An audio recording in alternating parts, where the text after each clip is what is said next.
31 मार्च को दिल्ली में रामलीला मैदान में सारी राजनीतिक पार्टियां जमा होती है। जो भी नॉन एनडीए अर्थात मोदी सरकार के गठबंधन से बाहर की राजनीतिक पार्टियां सारी की सारी जमा होती है और सारे अपने अपने अलग अलग राग अलापते हैं। भले ही उनका आपस में बनाव हो या न हो, लेकिन सरकार को घेरने के नाम पे सभी आ जाते हैं।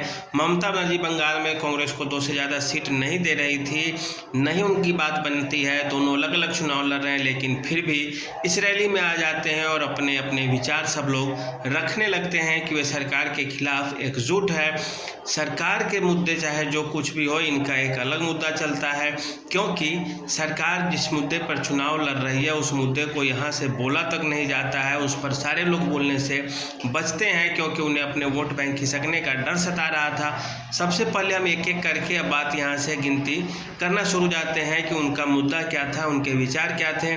बंगाल में ममता बनर्जी आती है, वो सीधे आरोप लगाती हैं कि दिल्ली से पैसा राज्य में विकास के नाम पे नहीं जाता और इससे विकास में परेशानी होती है। सरकार ईडी और सीबीआई जैसी संस्थाओं का दुरुपयोग कर रही है और यही आरोप लगभग उन रैली में आए सभी पार्टी के लोग लगाते हैं। झारखंड मुक्ति मोर्चा के हेमंत सोरेन और अरविंद केजरीवाल अभी जेल में है और उनके लिए कुर्सी खाली छोड़ी जाती है। इसका मतलब है कि वे बताना चाह रहे हैं कि ईडी और सीबीआई के द्वारा सरकार दुरुपयोग कर रही है और ऐसे मामले में जनता को वे गुमराह कर रही है या सहानुभूति का वोट लेना चाहती है, ये तो बाद में पता चलेगा। और यह कहाँ तक मैसेज गया या सफल हुआ यह भी बाद में पता चलेगा, लेकिन अभी तो यही है कि ये लोग सहानुभूति का वोट लेने की कोशिश कर रहे थे। लेकिन अब क्या जनता में यह संदेश जाएगा?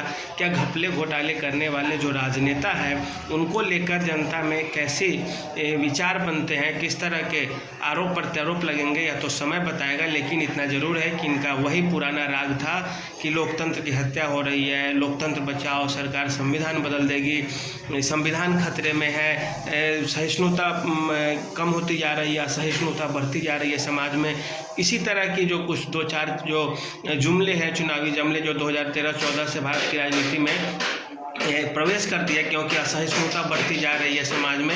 यह जो राजनीति है वो भारत में 2014 के बाद शुरू हुआ। ऊपर से मोदी सरकार के जो एजेंडा है, जो चुनावी एजेंडा है उनका, जिसके आधार पर सरकार चुनाव लड़ने जा रही है, उन मुद्दे पे कोई भी कुछ बोलने से परहेज किया है। जैसे धारा 370 को निरस्त करने को लेकर कोई कुछ नहीं बोलता है उस रैली में। जानते हैं कि वह राष्ट्रवाद के मामले पे भाजपा के सामने कोई भी राजनीतिक पार्टी नहीं टिक सकती इस तरह के मुद्दों में, क्योंकि भाजपा सरकार इस पे एक्शन भी लेती है और चुनावी एजेंडा भी बनाती है। दूसरा, राम मंदिर को लेकर भी देखें तो राम मंदिर को लेकर भी सरकार में जितने भी लोग हैं वे सारे के सारे राम मंदिर का प्रचार प्रसार कर रहे हैं। वहीं जो विपक्ष वहाँ पे जमा हुआ था रामलीला मैदान में, उसके कोई भी नेता इस मुद्दों पे बोलने से बचते रहे और कुछ भी इशारा न किया और न ही कुछ बोले इन मुद्दों पे। उसके बाद समान नागरिक संहिता जो सबसे बड़ी चीज़ है, उस पर भी विपक्ष कुछ नहीं बोलता है, जिसके आधार पर हिंदू हो या मुस्लिम, सिख हो या ईसाई, सबके लिए कानून बराबर होंगे और सबके जो अपने अपने पर्सनल लॉ बोर्ड है वे सब समाप्त हो जाएंगे। सबके लिए एक देश में एक ही कानून चलेगा। इस पर भी कोई नेता बोलने से परहेज करता रहा और भाजपा इसी पर चिल्ला चिल्ला के वोट मांगती है। सीएए एनआरसी भी जो है, नागरिकता संशोधन विधेयक, उसको लेकर भी कोई कुछ बोलने से बचता रहा और भाजपा इसके लिए प्रचार प्रसार करती है।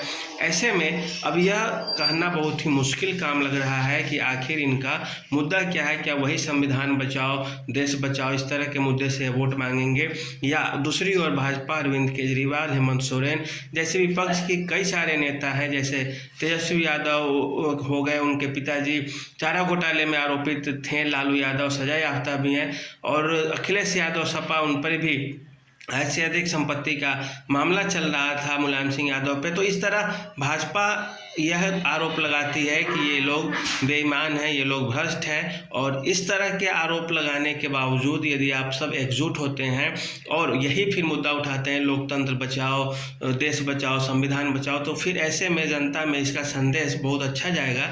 ये नहीं कहा जा सकता है, क्योंकि जनता भी तो आखिर जानती ही है कि अगर देश सुरक्षित है, लोकतंत्र सुरक्षित है, तो फिर हम लोग सब लोग सुरक्षित हैं। और इसके आधार पर यदि किसी पे आरोप लगा है, प्रत्यारोप लग रहा है, कोई जेल में है, कोई सजा याफ्ता कैदी, और वह यदि बोलता है लोकतंत्र बचाओ या देश बचाओ या संविधान खतरे में है, तो ऐसी स्थिति में लोग यह समझ लेते हैं और समझ सकते हैं कि असल में इनकी कुर्सी खतरे में है। इसी कारण ये ऐसे अनर्गल की बातें कर रहे हैं, क्योंकि यदि ईमानदार होते, आरोप इन पे अगर छोटे मोटे लगे होते तो जनता थोड़ी बहुत समझ सकती थी। लेकिन न तो हाई कोर्ट, न सुप्रीम कोर्ट, न छोटे राउज एवेन्यू कोर्ट, कोई भी यदि किसी मामले पे नहीं इस पीछे हटने की कोशिश कर रही है फैसले बदलने के, इसका मतलब है कि कुछ न कुछ दाल में काला है। और ये सब ऐसे आरोप होते हैं कि आपकी ईमानदार छवि को धूमिल कर देते हैं। अब चाहे वह लोकतंत्र हो या कोई भी किसी तरह का देश हो या किसी तरह की व्यवस्था हो, यदि इस तरह के आरोप किसी राजनेता पे लगते हैं तो ये उनके लिए काफ़ी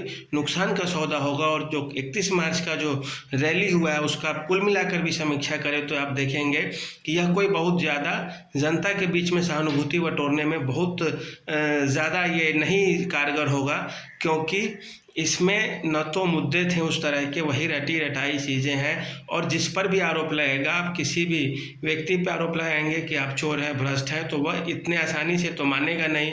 यहाँ तक कि जब उसे न्यायालय सज़ा दे देगी उसके बाद भी वह खुद को ईमानदार ही बताएगा, क्योंकि कोई अपनी बदनामी अपने मुंह से अपने हाथ से स्वीकार करना नहीं चाहता। हर लोग महात्मा गांधी नहीं हो सकते, क्योंकि उन्होंने खुद से अपनी गलती को स्वीकार कर लिया था। और भारत की राजनीति में भी वही है। अभी अरविंद केजरीवाल जेल में है, उनकी पत्नी आगे आ जाती है। उसके बाद की बात करें तो झारखंड में भी देखें तो हेमंत सोरेन के साथ वही स्थिति है। इसके अलावा जहाँ कहीं भी भ्रष्टाचार के मामले आते हैं यही स्थिति अपनाई जाती है, और इसका बहुत ज़्यादा कुछ इस तरह का दिखता नहीं है असर और प्रभाव कि किस तरह से काम किया जाए और किस तरह से नहीं। सारे लोग खुद को ईमानदार ही बताते हैं, लेकिन यह ज़रूर है मोदी सरकार जिस आक्रामकता के साथ चुनाव लड़ने जा रही है, चुनाव के मैदान में उतरी है, उसकी बात करें, उसकी तुलना में यदि आप देखें और सोचें तो सचमुच में 31 मार्च की रैली बिल्कुल फ्लॉप सी लग रही है, क्योंकि इसमें नए कुछ भी नहीं है। सारे के सारे रटे रटाए तोते की तरह वही लोकतंत्र बचाओ, संविधान खतरे में है। वर्तमान और ज्वलंत मुद्दों एनआरसी, सीएए, 370, राम मंदिर, समान नागरिक संहिता, इन सब पे सारी पार्टियां चुप्पी साधे हुई है। भ्रष्टाचार के मामलों पे सारी पार्टियां चुप्पी साधे हुई है, और केवल यही बेरोजगारी, भूखमरी, गरीबी, संविधान खतरे में, लोकतंत्र खतरे में, यही मुद्दे का आलाप कर रहे हैं, जो कि जनता के सामने में बहुत दिन से कारगर नहीं सिद्ध हो रही है। इस बार भी लग रहा है कि बहुत ज़्यादा कारगर नहीं सिद्ध हो रही, जब तक कि विपक्षी पार्टियां अपनी रणनीति बदलकर नहीं चुनाव के मैदान में उतरती। तो आज के लिए इतना ही, धन्यवाद।